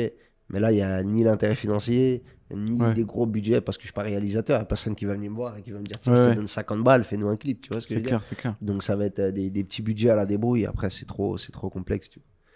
Et comme je te dis, dans des projets où on discute avec des gens qui n'ont pas de notion d'argent, c'est bien. Quand on travaille, il faut qu'il y ait quand même, bien sûr. Tu vois, il faut qu'il y ait quand même quelque chose. Et si après tu te bloques pendant 3 semaines pour un projet, frère, c'est trop long. C'est trop long. Et tu t'es déjà ouvert aussi un petit peu, autre que le monde de la culture urbaine, du rap? Ouais, bien sûr. La pub, des marques. Moi, je fais énormément de choses, mais je communique sur très peu. Alors, raconte. On va tout savoir. En fait, on est en France. Ouais. C'est très facile enfin, c'est beaucoup plus facile d'arriver à te démarquer et à communiquer sur ton travail quand tu es dans une niche. Ouais. Moi, ma niche, c'est l'urbain. Je me mets dans l'urbain, je suis à fond dedans et les gens, ils parlent d'urbain, etc. Mais genre, lundi, on va faire un shooting pour Hippone, qui est une marque de lubrifiant moto. On va shooter une Harley Davidson à Marseille et ça n'a rien à voir, tu vois. Et je travaille avec eux depuis 2 ans. J'ai travaillé pour le musée Grévin pendant 3 ans. Je crois qu'encore la moitié des affiches que tu vois aujourd'hui, c'est mes photos. Parce qu'on a passé 3 nuits dans Grévin à refaire le stock de toutes les photos, tu vois. Donc on prenait toutes les statues, on a monté un studio dans le musée Grévin. Ça va être costaud. Les statues, on shootait, c'était n'importe quoi, c'était cool. Un beau projet, ça. Et donc je fais un peu de tout. J'ai fait plein de marques, du Reebok, du Adidas, des campagnes pour des agences souvent, tu vois, qui m'appellent, des clubs, pour plein de trucs. Donc, en vrai, j'ai pas de, mais je communique pas là-dessus. Tu fais, mais juste tu communiques pas pour tu vois, garder on m'appelle, c'est des copains en général, des agences, des trucs qui m'appellent. Il y a un budget, vas-y, on y va, c'est marrant, on fait le truc. Mais après, j'ai pas d'intérêt à communiquer là-dessus. Et je pense que mon public m'attend pas là-dessus, tu vois. Carrément. J'ai un souvenir de ta photo avec Hippone, lubrifiant moto, du coup. Ah, mais il y avait aussi Giorgio dessus, non? Ouais, c'est ça, ouais. T'avais réussi à mixer un petit peu de secteurs? Ouais, on a réussi à mixer un peu. Ça se passait comment, ça, la connexion? Ben, en fait, vas-y, casse tout. En fait, Hippone, ils ont une DA qui est un peu urbaine, tu vois. La culture urbaine, ouais. Ils ont une DA qui est un peu urbaine. Et alors, là, ça s'arrête un peu. C'est compliqué, on est dans des changements de direction, tu vois. Mais en tout cas, à ce moment-là, ils avaient une grosse direction urbaine, ils avaient une chargée de com géniale qui, du coup, faisait énormément de projets à ce moment-là. Et l'idée, c'était de rajeunir l'image de marque et du coup, d'aller faire plein de projets. Donc, nous, on leur proposait plein de noms. Urbain, ok, tu veux lui, vas-y, on peut appeler lui, on peut faire ci, on peut faire ça. Je leur ai proposé des gens de fous pour arriver à faire des beaux projets. Il y a des projets qui sont faits, il y en a d'autres qui ne sont pas faits. Giorgio, ça s'est fait, c'était très cool. Et puis voilà, tu vois, moi, il m'appelle, on aimerait faire un shoot, quelqu'un qui aime bien la moto, etc., représenter la marque, ok, attends, je te mets en relation avec un tel. J'appelle le manager, il y a une marque qui voudrait le faire poser, ils ont du budget, t'es content, t'es pas content. Moi, les mecs, ils décrochent le téléphone, ils vont prendre 10-15 balles, ils sont contents, tu vois. C'est ça. Donc, il décroche, je lui donne 15 balles, il est heureux. Et derrière, voilà, tu vois, ça se passe plutôt bien. C'est clair. Faudra qu'on reparle de moto en off après. D'ailleurs, on rebondit là-dessus, fan de Mustang? Fan de voitures anciennes, hein, pas forcément que de Mustang. Bon, après... T'as quand même deux Mustang, si je me trompe pas. Plus une... c'est quoi l'autre? Deux Mustang et une Corvette, ouais. C'est ça. Et j'ai une Camaro qui arrive aussi. C'est pas mal. C'est quand que je passe voir ton garage là? Déjà quand il sera plein, parce que pour l'instant j'en ai 2 qui sont pas là. Ok. J'en ai une, je fais réusiner le moteur, et l'autre qui a eu un accident lors d'une location. Merci. En fait, bon, c'est tout con, hein. J'ai acheté une voiture quand j'ai commencé à être à peu près bien. Et je me suis fait plaisir, tu vois. J'ai acheté un Mustang cabriolet de 67. C'est important de se faire plaisir. Ouais, tu vois, incroyable. Je me suis dit, c'est l'occasion, maintenant ou jamais. Et en vrai, c'est des véhicules qui ne perdent pas. Tu vois, dépasser un certain âge. En vrai, tu l'achètes, c'est comme avoir de l'argent sur un compte, ça bouge pas, tu la revends, c'est parti, tu vois. Et donc, je l'achète, je commence à rouler un peu avec, je m'amuse. Puis j'ai un réal qui m'appelle, un deuxième, un troisième. Je dis, attends, peut-être un truc à faire. Et donc, du coup, on a racheté d'autres voitures et on a fait beaucoup de clips. Après, on a arrêté. On s'est mis sur des sites de location spécialisés, etc. Et puis, ça tourne quasiment tout seul et ça fait une activité en plus. Tu vois. Ouais, carrément. Et du coup, on ride en Mustang toute l'année. Et ça, c'est beau. Ça fait plaisir. Et ça, c'est beau. Sauf pour l'essence, parce que à 2 balles 30. C'est moins beau. ça pique un peu. C'est clair. Et du coup, il y a eu un accrochage sur une des voitures ? Ouais. Il y a un mec qui fait de la chanson française, qui me la loue pour un clip. En plus, qui crée tout un débat derrière. La voiture, elle n'a pas de frein, alors que le mec, il a fait 1h30 de route. Au bout d'1h30 de route, tu te rends compte qu'elle n'a pas de frein. Non, tu sais, j'ai eu des appels d'experts, de machin, parce que c'est via un site, tu vois, de location de voiture, de particulier à particulier. Donc le mec, il dit, si tu me dis que la voiture, elle freine pas comme un RS6 de 2023, je vais te dire, oui, évidemment, c'est des freins à tambour. Mais si tu me dis, elle n'a pas de frein, c'est pas possible. Sachant qu'ils ont un mois. C'était neuf, j'ai facture, tout. Donc l'expert est venu, il a constaté que. Et après, le problème, c'est les chiffrages. Là, on tombe dans d'autres trucs. Tu te rends compte que toutes les pièces sont pas disponibles, donc ça met du temps. Et là, ça fait 2 mois qu'elle est au garage. Je dois la récupérer la semaine prochaine. Si tout va bien. Ça va être un plaisir, ça, de la récupérer. Ah putain, en plus, avec le temps qu'il fait, c'est un cabriolet. Là, ça va être. Laisse tomber, on va plus me voir. Je vais être dehors toute la journée. Je te jure. Et du coup, si on revient un petit peu sur ton Instagram, ta communication, t'es beaucoup quelqu'un qui est dans l'humain, ça se voit dans tout ce qui va être tes stories, ce que tu partages. C'est quoi les valeurs que tu prônes autour de tout ça ? Et après, je pense qu'on viendra aussi aux choses que tu as pu créer, notamment les livres, en fait, les jeux concours. Je rentre même pas dans un truc de valeurs ou quoi, parce que je trouve que c'est un grand mot, les valeurs. Après, c'en est, tu me diras, mais je réfléchis pas jusque-là. Okay. C'est naturel, en fait. Ouais. Comme je te dis, quand j'ai commencé la photo, moi, je me suis renseigné sur le métier de photographe de rap. Il y en avait déjà plusieurs. Il y en a qu'on a contactés, qui nous ont snobé, qui répondaient pas. Ouais. Et tu vois, cette déception, tu te dis, putain, j'ai juste demandé un conseil, ce fils de pute, il répond pas. Ouais, c'est clair. Si on peut dire des insultes. Ouais, on peut. Lâche-toi. Tu vois ce que je veux dire ? On donnera pas de nom, mais chacun dans sa rap. Ouais. Et donc, tu vois, c'est un peu relou. Et je me suis toujours dit, en tout cas, que si j'ai la chance d'y arriver, je veux pas me comporter comme ça. Et aujourd'hui, chaque personne qui m'envoie un message aura une réponse. Ouais. Ça prend du temps, mais j'en ai rien à foutre. J'ai aucun message en absence. Même dans les demandes, tu vois, il y en a pas. Parce ça, c'est supprimé, ça, c'est répondu. En fait, ouais, c'est ça. Alors, s'il n'y a pas de bonjour, tu vois, frère, salut, là, salut. Après, toutes les personnes qui parlent poliment et qui, tu vois, même me demandent des trucs, matos, machin, comment t'as fait ci, beaucoup de demandes de stage, de trucs, de ci, de ça. Quand on peut, on fait. Quand on peut pas, on fait pas. Je fais appel la plupart du temps sur mes shoots à des artistes, des jeunes artistes, tu vois. Je mets en story, les gars, je fais une cover d'album, je cherche un assistant et je prends tout le temps des nouvelles personnes, tu vois, histoire que ça circule et qu'il y ait des gens qui puissent venir sur des shootings un peu plus professionnels que ce qu'ils ont l'habitude de faire ou dans d'autres univers. Donc, tu vois, c'est, je pense, archi important. Donc, moi, je suis dans... Comme je te dis, on est en train d'organiser des rendez-vous dans des écoles, photos, on fait des masterclass. Là, on va faire une masterclass sur 2 jours dans une école. Je leur ai refusé de l'argent, on y va vraiment en mode vas-y les gars, vous voulez qu'on le fasse, on le fait, tu vois. Je trouve que c'est cool et j'ai pas envie qu'on me donne de l'intérêt quand je serai mort, tu vois ce que je veux dire. Ouais. Je préfère aujourd'hui avoir le temps et rencontrer des gens et parler avec eux, échanger, tu vois ce que je veux dire, et qu'il y ait un vrai truc, un feeling. On est des humains, frère. Je fais que de la photo, hein, les gars. Tu vois ce que je veux dire. Je fais que de la photo. Et tu vois, dans mon parcours, j'ai fait un jour un shoot avec Thomas Pesquet. Le mec, il va dans l'espace. Tu vois ce que je veux dire. Il va dans l'espace et tu te poses avec lui, il s'en bat les couilles. Ouais, c'est ça. Il est posé, ça va, tu vas bien, tranquille, tu vois. Et t'es dans un truc. Et à un moment, tu redescends et tu te dis, non, mais attends, en fait. Ce qui vient de se passer là. Tu vois ce que je veux dire. Il y a des gens, j'ai eu la chance de rencontrer énormément de gens dans plein d'univers différents. Et quand tu te poses avec eux, les mecs, ils sont tranquilles.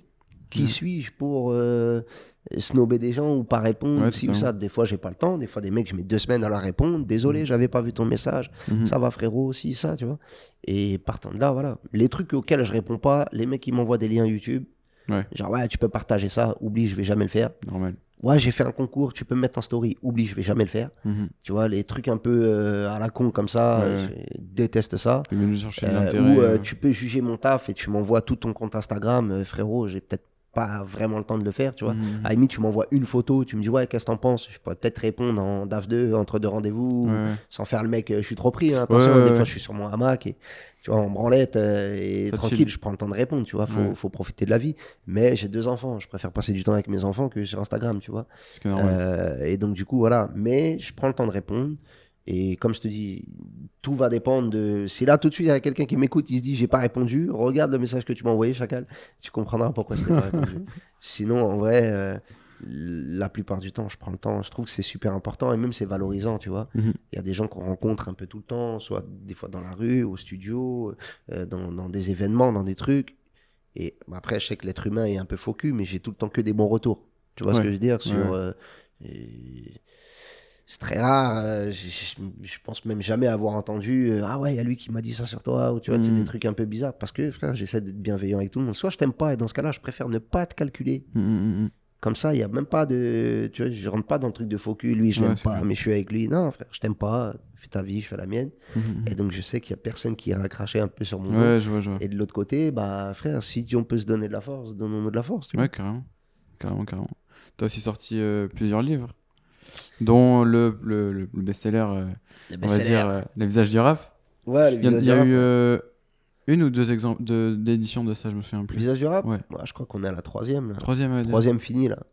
Là, c'est rupture de stock, il n'y en a plus. Et probablement, il n'y en aura plus. Et j'avais commandé aussi un livre où t'expliquais un petit peu les backstage des shoots, tu disais des petits schémas. Les off. En fait, ce concept-là, c'est... Ça, c'était intéressant, franchement. Ouais, ça m'est venu... Mais justement, attends, on va des exclus, attends. Ce concept-là, il m'est venu pendant le Covid, en fait. Ok. Où je me suis dit... J'avais fait le premier livre, Le Visage du Rap, qui est, pour le coup, en termes de livre photo, un carton plein. Ne me comparez pas aux mecs qui vendent Harry Potter, machin, ça n'a rien à voir. Mais en termes de livres photo... Vraiment, même mon éditeur n'était pas prêt. C'est-à-dire qu'on a prévu un stock qu'on a vendu en 1 mois. Et lui, il pensait qu'on allait faire 2 ans avec, tu vois. Donc, Ramsey, la prochaine fois, commande plus, Chacal. Et donc non, ça a été vraiment un beau succès. Ça m'a permis de me lancer vraiment en termes de photos. Le jour où je sors ce livre, on me met directement dans le top 3 des photographes rap français, alors que je suis là depuis le livre. Tu vois ce que je veux dire ? Et on croit que je suis là depuis 10 ans, parce que j'ai taffé avec des anciens, mais le but du livre, c'était de retrouver tout le monde. Tu vois, c'est un reportage, pour ceux qui ne connaissent pas, c'est un reportage photo sur l'histoire du hip-hop, où je suis parti récupérer les artistes de 1981 à 2017 quand ça sort. Donc forcément, tu vois des photos de Souni MC, tu vois, MC Solar, tu vois plein de gens, IAM, NTM, d'époque. Donc tu dis, le mec, c'est un noyas. Mais en fait, non, je sors ça, j'ai 27 ans. J'ai travaillé avec eux dans les 3-4 dernières années, tu vois. Et pour le bouquin, du coup, c'était vraiment un reportage. Et donc après, pendant le Covid, je me dis, putain, moi je suis vraiment... alors le digital, j'aime ça autant que je le déteste. En vrai, Instagram, ça me bouffe la gueule. Je trouve ça horrible comme plateforme. C'est tous les réseaux de manière générale. Le seul truc positif que j'y vois, c'est justement les échanges que j'ai avec les gens, l'humain que tu peux trouver derrière. Tu vois, j'essaie de voir un peu du positif là-dedans, mais sinon, c'est tellement, frère... putassier, faut cliquer, faut poster, faut montrer ce que tu manges, faut montrer où tu roules, faut montrer... frère, les gars, tu vois, tranquille, vivez, faites votre truc, montrez votre travail. Maintenant, faut poster à des heures, faire des réels, faire des machins. Les gars, laissez-moi mettre mon taf quand j'ai envie de mettre mon taf, tu vois ce que je veux dire ? Et donc voilà, et je me dis, vas-y, je sortirais bien autre chose. Et je parle un peu avec la commu et il s'avère qu'il y a beaucoup de gens qui voulaient voir un peu comment ça se passe, les coulisses, etc. Donc on sort un premier exemplaire. À la base, ça devait être un annuel, tu vois, les off. On sort le premier, cartonne. On vend tout le stock qu'on avait prévu en 30-35 jours à peu près. L'année d'après, on fait un deuxième. Pareil, carton. On avait prévu un peu plus de stock et il y a eu un problème d'édition. Ils ont fait une petite erreur dans la colo, donc ils m'ont envoyé quasiment le double. Je me suis retrouvé avec des cartons en plus pour rien, mais bon, au moins on a pu vendre un peu. Pour l'anecdote, la typo a été fait d'autres cuillères, il me semble. Ouais, c'est ça, ouais. C'est un mec qui m'a fait le logo avec une cuillère. Et les off, c'était écrit avec le dos de la cuillère. Enfin, c'était vraiment beau. C'est quoi, c'est avec une crème, un truc comme ça? C'était de l'encre. C'était de l'encre, ok. C'était de l'encre, Ah ouais, mais ok. avec Là, le vraiment. dos de la cuillère, de la peinture, je crois. D'accord. Peinture avec le dos de la cuillère. C'était vraiment cool. Et du coup, l'année d'après, Covid. Ouais. Donc, pas d'intérêt de le faire. Mhm. L'année d'après, dû au Covid, le papier, il a triplé de prix. Ouais, c'est abusé ça. Donc, Ouais. pas d'intérêt financier de le faire. Et l'année d'après, on tombe l'année dernière, quoi. Et je reçois beaucoup de messages de gens, ouais, la suite, c'est quand, etc., Mhm. etc. Au même moment, j'ai mon éditeur qui m'appelle justement pour annoncer que le visage du rap est en rupture de stock et qu'il faut prévoir la suite. Ok. Et donc la suite, c'était soit le rééditer, mais plus cher, Mhm. parce que du coup, les papiers ont tellement augmenté. En fait, on était économiquement non viable en Ouais. termes de projet. Parce que c'est un livre photo qui aura dû se vendre 59, 69 euros. Ouais. Et nous, on n'a pas voulu dépasser 50. Donc, tu niques une grande part du budget. Mhm. Et là, le papier ayant doublé de prix, enfin, si on le fabrique, limite, on ne gagne plus d'argent. Ouais. On ne gagnait pas beaucoup quand on le vendait à la Fnac. Là, on ne gagne plus, tu vois, et on perd. Donc, j'ai dit, bah, c'est pas grave, on n'en fait plus. Mhm. Pour l'instant, il n'existera plus. On va essayer de trouver une solution. Ouais. Pour l'instant, il n'y en a pas. À part aller en Chine, mais flemme Ouais. internationale, tu vois. Et donc, il me dit, ouais, ce serait bien de voir pour autre chose. Et je dis, bah tiens, moi, je faisais ça là pendant 2 ans, j'ai fait ça. Il dit, ah putain, ce serait mortel. Je parle un peu avec la commu, ils trouvent que ce serait mortel. Et donc là, on est en train de rééditer Ok. les off, Ok, en ok. gros bouquin, comme un peu le visage du rap, D'accord. où on repart du coup sur tout ce que j'ai fait depuis 2017, mes premières covers en Ah fait. ouais, chaque Jusqu'à chaque aujourd'hui. shooting. Cover, photos de presse, coulisses de concerts, Ok. enfin on rentre vraiment dans des portraits, de l'anecdote, comment on est arrivé à tel résultat, enfin Ok. vraiment comme les offs que tu as pu voir, Ouais, ouais. mais en beaucoup plus balèze, Ok. et là distribué un peu partout, tu vois. Stylé. Petite exclu du coup. Et grosse exclu, ouais. Aïe, aïe, aïe. Grosse exclu. Ça fait plaisir. Pour la fin d'année, ça va Ça être fait un plaisir. monstre. Tu m'étonnes. Et je me souviens aussi d'expositions un petit peu communautaires où on vient afficher un peu à la sauvage. Non? Ouais, alors, Et- les et expos, j'ai- on en a fait plein, mais J'avais en ça gros, en- j'avais ça en tête, pendant le Covid, on avait une expo, enfin, juste avant que le Covid arrive, on avait une expo qui était prévue, Mhm. je sais plus où, pour laquelle j'avais déjà commencé à faire, non pas les tirages, mais des bâches Ok. qui devaient être accrochées dans le couloir du lieu avant d'arriver sur l'espèce de petite galerie. Mhm. Et du coup, l'expo a été annulée à cause du Covid, Ok. mais il me restait ces bâches. Ok. Je savais pas quoi en foutre. Je les ai montées sur châssis et je suis parti au Trocadéro et je les ai fixés. À cette époque-là, il y avait le Troca était en travaux, donc il y avait des palissades en bois un peu partout. Je pense que tous les Parisiens s'en souviennent. C'était horrible. Et du coup, on a mis tous les portraits de rappeurs là. Ok. Parti avec Ouais, c'était ça que j'avais en une tête, équipe ouais. de 10, des visseuses et on a vissé tout ça le matin. On a fait quelques vidéos et moi j'ai fait un réel à ce moment-là Ouais. où j'explique, ben voilà, il y a le Covid, l'expo est annulée, je vous ai offert les tirages. Ouais. Et ça a bien marché Ça à tue, l'époque, c'était marrant, ouais. Ça- Ma plus grande erreur sur ça, Ouais. c'est que tu sais, j'utilise pas Twitter. J'avais, mais je Ouais. l'utilisais pas. Et quand je suis retourné dessus, mais genre 15 jours après l'expo, des demandes d'interview de partout. J'ai Ah ouais. jamais vu ça. Ouais, un intérêt pareil, j'ai jamais vu ça. Europe 1, des trucs Mhm. fous. Des trucs, il y en a plein qu'on a fait, tu vois. Ouais, ouais. Mais du coup, là, des trucs complètement dingues. Parce que c'était le Covid et tu vois, il y avait un engouement un peu pour les gens qui font des trucs. Ouais, ouais. Etc. Et là, ouais, je me suis dit, putain, c'est con de ne pas avoir ouvert Twitter. Hein, parce qu'on aurait pu faire parler de ça un peu partout. Mais Oui, bon, oui. c'était cool, ça avait bien marché à ce moment-là, c'était Ouais, marrant. c'est clair. C'est clair. Après, c'était fait vraiment dans un truc en mode, bah voilà, les gars, je les ai, j'en ai rien à foutre. Oui, oui, oui. Je vous les colle. Il n'y avait pas de réelle stratégie derrière. Attends, Bien on sûr. va aller faire des médias, des trucs. Mm. Puis il y a un gars qui commence à en parler, un deuxième. Je prends genre 1000 abonnés dans la journée. La vidéo a fait 100 000 vues. Je vois des médias, ils commencent à en parler. Je dis, ah ouais, putain, c'est pas mal l'impact, tu vois. Carrément. Bon. Et puis voilà, mais non, c'était cool. Vraiment, c'était cool. J'aime bien, tu vois. Je trouve qu'on a dans l'urbain, tu vois, on a un truc entre les mains qui est incroyable. Mhm. Parce qu'on parle à toute la jeunesse. Mais on n'est pas forcément partout.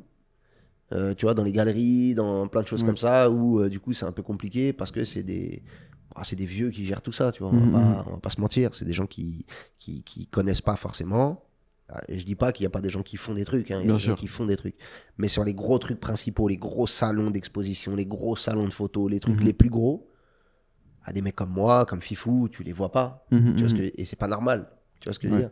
Quand je te dis moi encore, je suis jeune. Donc, allez, on a fait des expos, on a fait des trucs sympas, mais je dis vas-y, je suis jeune. Pourquoi pas? On peut rentrer dans le truc. Mais comme Fifou qui a 30 ans d'expérience, frère, tu peux au moins arriver et mettre une place, un truc gros, tu vois. Clair. Et ça met du temps. Ça commence à arriver, mais je trouve que ça met énormément de temps par rapport au... Enfin, le rap, c'est là depuis 80, les gars. Tu vois ce que je veux dire? C'est dans les années 80, c'est arrivé et on est en 2023 et il faut encore dire, ouais, mais les gars, quand même. Enfin, c'est compliqué. Il y a toujours une image qui est un peu compliquée en termes d'urbain. Et du coup, c'est un peu relou, mais on essaye de faire un peu comme on peut, tu vois. Et moi, j'aime bien ce truc-là d'arriver à ramener du rap là où on l'attend pas forcément, tu vois. Je fais une expo à la Maison de la Radio qui a duré 4 mois, où j'expose mon travail. J'ai fait une trentaine d'expos en France quand le livre est sorti, un peu partout, à Lyon, à Bordeaux, à Rouen. J'étais en tournée d'expos, c'était incroyable. Ça va être sympa, ça. Et ouais, c'était une année folle. Complètement folle. Sympa. J'allais dans des lieux, je faisais des inaugurations, j'avais des 3 expos partout en même temps en France. Tu vois. Je vais dans un lieu, je fais une inauguration, papa, je reste une semaine, je pars dans l'autre, une semaine. On fait des stages avec des jeunes de la ville, plein de trucs. Tu vois, c'était vraiment très très cool. Ça s'est arrêté après avec le Covid aussi. Et du coup, à ce moment-là, tu vois, tu te rends compte qu'il y a un impact direct et que des jeunes, tu peux les ramener vers autre chose. C'est très bête, mais... Enfin, nous, on a beaucoup contacté, démarché pour pouvoir faire autant d'expos. C'est pas tombé comme ça, tu vois. Et quand on démarchait, moi, mon discours, dès que j'arrivais à avoir quelqu'un au téléphone, le discours était simple. Vous pensez ramener quand les jeunes dans vos expos de papillons séchés? Non, mais tu vois ce que je veux dire? C'est-à-dire, tu vas dans toutes les mairies, frère, t'as le festival des insectes, des machins. Frère, tout le monde s'en bat les couilles. Je suis honnête, tu vois, tu vas mettre de l'argent dedans, tu vas ramener du monde, tout le monde s'en bat les couilles. Tu vas faire un truc sur le hip-hop, tu vas être rempli de jeunes, d'anciens, toutes les générations. Tu vas ramener des jeunes, parce que les mairies veulent toucher la jeunesse, tu vois, pour satisfaire les parents.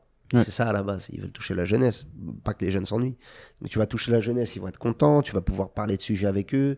Nous, on faisait des ateliers avec les jeunes, on essayait de démystifier un peu certains codes du rap, tu vois, sur l'argent, sur les armes, la drogue, tu vois, plein de trucs qu'il peut y avoir dans une certaine catégorie de rap, tu vois, donc parler avec eux réel, parce que les gens qui regardent, je les connais.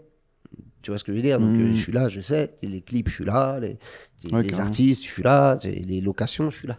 Tu vois, donc, on peut parler et, tu vois, ramener un peu un truc un peu. Ouais, les gars, oubliez pas que c'est du cinéma, que c'est autre chose. Et donc, ça, c'était très cool. Et du coup, bah, tu vois, j'ai toujours été dans ce truc-là où, justement, on essaie de ramener un côté humain un peu derrière et on essaie de ramener l'humain un peu partout. Tu vois? Et fin d'année, ça va être chambé. On va trop en dire, mais fin d'année, le hip-hop français, on va le ramener partout. Mais... Ça va faire plaisir. Il y a déjà eu la cérémonie des flammes, qui a été un bel événement aussi dans ce secteur-là. Bon, il y en a qui ont aimé, il y en a qui n'ont pas aimé. Moi, je trouvais le principe cool. Moi, je rentre pas dans les débats de ceux qui ont aimé, ceux qui n'ont pas aimé, parce que moi, j'y étais, tu vois, ils m'ont invité, c'était cool, c'était bien organisé, on a bien bu, on s'est bien marré, il y avait une belle bande de copains. Les gens vont toujours te dire qu'il manque du monde, mais en même temps, t'as 2000 places pour un il y aura toujours du monde pour critiquer de toute façon. Ouais, voilà, les gens ils vont dire Jul n'était pas là, Jul n'a pas voulu venir. Les gens ils vont me dire SDM a perdu face à Dinos, ils vont gueuler Dinos a rempli Bercy en 7 minutes. C'est ça. C'est les gars, enfin à un moment donné, on en parlait hier encore, tu vois, je pense que les gens des fois n'ont pas la vision. Pour moi, c'est le même débat qu'il y avait eu quand Aya Nakamura a perdu face à Matt Pokora. Et les gens ils se sont dit, ouais, mais frère, en fait, c'est pas parce que toi, t'as pas les yeux ciblés sur ça. Ok, SDM, on le voit partout, je respecte ce qu'il fait. J'ai déjà shooté, je kiffe, et il aurait pu gagner. Mais il faut pas dire pour autant que Dinos n'est pas là, tu vois ce que je veux dire? Les gars, il a un public d'enculés, vous imaginez pas. Tu peux pas remplir Bercy comme ça, frère. C'est pas, tu vois ce que je veux dire? Ouais, ça c'est sûr. Et donc, à partir du moment où t'as rempli tout ça, peut-être qu'il y a une légitimité. Après, je suis pas là pour dire il y a une légitimité ou pas. Mais au moins de se poser la question, les gars, critiquez pas autant. Parce que le mec est là, il a un public incroyable, il vend, certes peut-être un peu moins sur le dernier album que SD a pu vendre, mais il remplit des dates, il remplit des trucs, il y a un truc, ça c'est qu'il vaut. Je suis pas sûr que ce soit si décalé que ça, genre, tu vois, tu m'auras dit, je sais pas, tu m'auras dit un Gazo face à Dino justement, et Gazo hyper, là j'aurais dit, les gars, peut-être c'est un peu plus chaud, tu vois. J'aurais dit, les gars, là il y a peut-être un anguille sous roche, tu vois. Mais là les deux, je trouve ça s'équivaut. Après, on va s'attirer les foudres, il y a des gens qui vont gueuler, mais... On va passer ce sujet. Non, mais tu vois, c'est toujours comme ça. C'est demain, tu vas voir un gars qui t'a l'air un peu sorti de nulle part, tu vas te dire, ah mais attends, mais... Allumer d'autres radios, écouter d'autres trucs. Il y a eu le même débat aux Victoires de la musique quand l'autre avait gagné face à Tiakola. Les gens, ils ont crié au scandale, mais les gars, allumez énergie et tu vas voir que l'autre, il passe toute la journée. Tu vois ce que je veux dire? Non, mais tu vois ce que je veux dire. Et après, je suis pas. Moi, j'en ai rien à foutre de tous ces trucs-là. Je m'en branle totalement. Mais juste, j'ai tendance à me dire qu'il y a peut-être des raisons autres que le diable derrière qui manipule. Et tu vois, peut-être que les gars, il y en a qui ont des informations que vous voulez pas voir. Et des fois, t'as des gars, t'as l'impression qu'ils sont là de fou. Et en fait, pas tant que ça, parce que t'es dans un cosme parisien. Il suffit de sortir de Paris. Et des fois, tu vas te rendre compte que des mecs qu'on n'écoute pas à Paris, ils sont écoutés partout ailleurs. Et après, enfin, tu vois, là, je parle pas enfin, je parle pas exactement de Dino, c'est dommage, hein, mais dans la vie générale, tu vois, tu peux constater qu'il y a des trucs que t'es censé, enfin, tu vas croire c'est une resta de ouf, en fait, l'autre non, tu vas croire qu'il écoutait de fou, en fait, l'autre non, etc., etc. Il y a plein de choses, et donc, peut-être qu'il faut se poser des questions avant mais c'est Twitter, frère. C'est trop facile de critiquer. C'est trop facile. Après, moi, je trouve ça bien, ils ont fait leur événement, c'est cool. Ouais, ça a le mérite d'être fait, et puis c'était quand même cool. Ouais, c'était pas mal. C'était pas mal. Bah écoute, super, je pense qu'on arrive à la fin. Merci beaucoup David. Mais ce fut un grand plaisir. Qu'est-ce que tu pourrais nous recommander, 2-3 personnes qui pourraient passer dans le podcast dans le secteur de l'audiovisuel? Ça peut être très bien des assistants réels que des... Secteur de l'audiovisuel, que des chargés de prod, que des photographes. Romain Garcin, ouais. Ça serait bien. Graphiste, photographe. Graphiste, photographe, c'est un frérot. Guillaume Durand, ça serait bien. Guillaume Durand aussi. Réalisateur, belge. Ok. Très fort. Je dis belge, mais je crois qu'il habite plus en Belgique. Les deux, ils sont bizarres. Romain, c'est un Français extradé, et l'autre, c'est un Belge ou Français extradé, re-extradé en France. Je sais pas, ils sont dans des micmacs un peu. Les mecs, gardez un pays, bordel, ça sera plus facile pour nous. Ça peut être très bien. Qui est-ce qui peut être bien? C'est difficile comme question. Comment il s'appelle? Putain, je vais pas avoir le nom, ça me vénère de ouf. Ah, tu me le diras en off sinon. Ouais, je te dirai en off, parce que sinon, je vais pas m'en rappeler, je vais vouloir citer, je vais dire ce qu'il a fait, il va dire, ah le bâtard, il sera plus mon nom. Donc, ce soir, je vais recevoir une liste de 10 noms. Mais il y avait lui aussi. Non, mais il y a forcément plein de gens qui peuvent être intéressants, mais Guillaume Durand, ça peut être cool, parce qu'il a fait pas mal de clips, pas mal de choses, et ça peut être très intéressant. Ouais, Guillaume et Romain, je pense. Et Romain, ouais, ça peut être très intéressant. Ok, trop cool. Est-ce que tu aurais un petit mot de la fin, ou un conseil pour les jeunes qui voudraient se lancer en photo? Alors, on donnera le mot de la fin après, le conseil pour les jeunes. Ouais. En vrai, si vous voulez lancer en photo, allez-y et ne soyez pas... Mon vrai conseil, n'essayez pas d'aller plus vite que ce qu'il faut. Je reçois des messages tous les jours de gens qui commencent la photo, donc qui n'ont pas forcément atteint leur prime en termes de talent, tu vois, parce que ça se travaille, bien sûr. Comme tout le monde. Mes premières photos étaient dégueulasses, j'ai aucune honte à le dire. Et attendez d'avoir un minimum d'expérience et un minimum de qualité en termes de rendu pour vouloir faire des collaborations avec des gens connus. Parce que je reçois tout le temps des gens qui me disent « Ouais, je vais aller une accred avec lui, je vais aller là, je vais faire ci, je vais faire ça. » Les gars, c'est très bien. Sauf que demain, tu vas prendre une photo comme je te disais, tu vas prendre une photo de Nekfeu, elle est foirée, les gens ils vont te dire qu'elle est bien. C'est cool, tu vas gagner un peu de public. Ouais. Sur Insta, etc., c'est très bien. Mais les gens de la musique, ceux qui sont destinés à devenir tes employeurs, ceux qui vont donner de l'argent, s'ils voient que ton taf, il est pas ouf, tu vas rien gagner. Ouais. Vaut mieux s'entraîner sur des potes, sur des artistes indépendants, sur des gens inconnus, travailler son œil et arriver après à faire des collabs en arrivant, ça frappe, tu vois, plutôt qu'essayer d'aller sur les clips de tout le monde, où tu as déjà une lumière qui est faite, un stylisme, ainsi, un ça, et faire 3 photos et après dire, les gars, regardez, j'ai réalisé ça. Parce que souvent, derrière, ça se casse la gueule. On va te confier un projet, les gens, ils vont voir que tu n'y arrives pas, parce qu'évidemment, si tu n'as fait que des photos de clips, tu avais un chef-op, un ci, un ça, là, tu n'as pas le budget, donc tu l'as pas. Puis, tu vois ce que je veux dire? Tu as tout un truc qui fait que tu peux te casser la gueule. Mon vrai conseil, si vous débutez la photo, travaillez votre œil avant de vouloir travailler le carnet d'adresses et les réseaux sociaux, etc. C'est beaucoup plus important. Et puis, ça me rend fou, parce qu'il n'y a que dans la photo que c'est comme ça. Ouais. Tu vois, il n'y a pas un cuisinier qui se dit je vais monter un restaurant avant d'apprendre à cuisiner. Bien sûr, bien sûr. Tu comprends ce que je veux dire? Il va apprendre à cuisiner, il va devenir bon et ensuite il va ouvrir un restaurant et faire de la publicité. Mais là aujourd'hui, on a des jeunes qui arrivent et qui veulent faire de la publicité, travailler avec les mecs les plus connus avant même de travailler leur œil, tu vois. Et voilà, tu vois. Donc, et soyez critiques envers votre taf. C'est pas parce que c'est un mec connu que c'est bien. C'est vraiment, vraiment, vraiment. C'est un truc, moi je le vois sur les réseaux à longueur de journée. C'est pas parce que c'est un mec connu que c'est bien. Ça peut être éclaté, tu vois. Pendant le Covid, on avait un groupe où on parlait avec des centaines de photos. Je crois qu'on était 250 dedans, c'était un truc de fou. On parlait que entre photographes et tout, c'était dingue. On se donnait des conseils, des avis, et il y a des mecs qui ont commencé à mettre des photos d'artistes, et ça partait en pompage de dingue, waouh, trop lourd et tout. Et un jour, moi, j'interviens, je leur dis, les gars, si le mec est pas connu, la photo, elle est éclatée. J'ai pas besoin d'avoir ma langue dans ma poche, je m'en fous. Ouais, tu vois. bien sûr. Je suis honnête, si le mec est pas connu, la photo elle est éclatée. Il a une ombre sur la tête, c'est moche, le crâne il brille. Enfin, tu vois, il y a plein de trucs qui font que, les gars, je relève point par point. Il y a des gens qui sont d'accord et il y a des gens qui le prennent un peu mal. Ouais, mais non, mais les gars, je suis pas là pour taper dans, tu sais, j'invite des gens inconnus sur mes shootings. Je suis dans l'amour, tu vois. Je fais des réunions au studio où j'invite plein de photographes, ils viennent, on discute, on se pose, je les mets en relation. Il y a des gens de maison de disques qui viennent, des trucs. Je suis pas dans le truc de garder mon travail, je m'en fous. Aujourd'hui, j'ai la cote, demain, je l'aurai plus, je m'en branle, tu vois. C'est pas mon truc.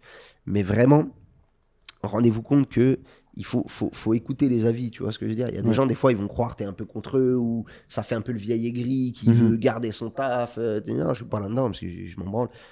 Mais vraiment, prenez ça en considération. Travaillez l'œil avant de travailler les contacts parce que les contacts, c'est bien, tu peux t'en faire, c'est rapide, c'est Paris, c'est petit. Tu peux croiser un mec un jour, faire sa pochette d'album le lendemain, c'est le manager d'un tel, ça peut aller très vite. Mais si tu commences à faire parler de toi et qu'en fait, t'es pas très bon, ça va être dur de se relever derrière. J'en ai vu plein se casser la gueule. J'en ai vu énormément se casser la gueule. Des maisons de disques. Moi, on m'appelle le sauveur. Vraiment, la moitié des pochettes d'albums que je fais, il y a déjà une version qui a été faite, elle était éclatée. On me rappelle peut-être pas la moitié, mais au moins 10, 15%, 25%, tu vois. On me rappelle, on me dit, ouais, machin, hier c'était ça. On dit, ouais, mais les gars, ouais, mais regarde son taf. Mais toutes ces photos, c'est des photos de clips. Donc si c'est pas lui qui fait tout ça, forcément, ça peut être compliqué. Tu vois ce que je veux dire? Et donc, il y a vraiment un truc où on est dans une industrie qui essaie d'économiser. Il y a beaucoup d'artistes qui sont en indépendance, donc le budget sort de leur poche. Donc, s'ils peuvent garder une part de budget, ils sont contents. Donc, des fois, ils vont faire appel à des artistes qui sont pas forcément connus. Donc, tout le monde peut avoir ça. Le gâteau, il est grand, tout le monde peut manger. On refuse plein de projets. Des fois, je fais des passes D à des photographes. J'ai aucun problème avec ça. Le truc, c'est juste travailler votre œil réellement. Il n'y a pas plus important que ça. Ouais, c'est clair. C'est clair.